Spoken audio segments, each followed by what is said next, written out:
Ejunto presents The Autobiography of Benjamin Franklin. Introductory note. Benjamin Franklin was born in Milk Street, Boston, on January 6, 1706. His father, Josiah Franklin, was a tallow chandler who married twice, and of his 17 children, Benjamin was the youngest son.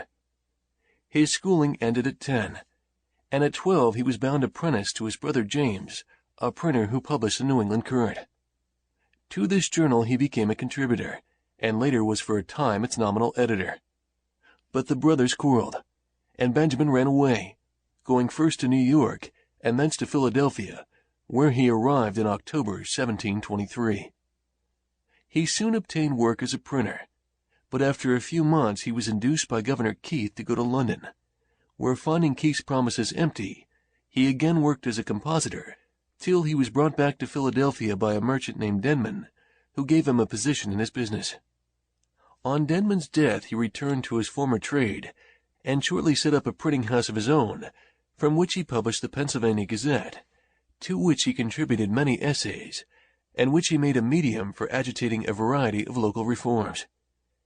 In 1732 he began to issue his famous Poor Richard's Almanac, for the enrichment of which he borrowed or composed those pithy utterances of worldly wisdom which are the basis of a large part of his popular reputation.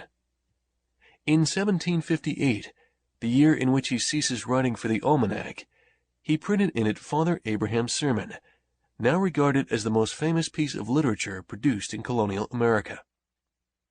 Meantime, Franklin was concerning himself more and more with public affairs. He set forth a scheme for an academy, which was taken up later and finally developed into the University of Pennsylvania.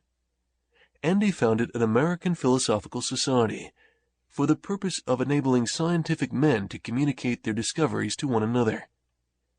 He himself had already begun his electrical researches, which, with other scientific inquiries, he called on in the intervals of money-making and politics to the end of his life.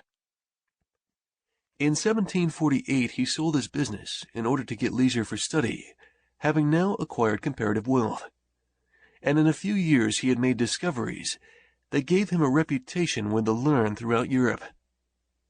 In politics he proved very able, both as an administrator and as a controversialist. His most notable service in home politics was his reform of the postal system, but his fame as a statesman rests chiefly on his services in connection with the relations of the colonies with Great Britain and later with France. Sample complete. Ready to continue?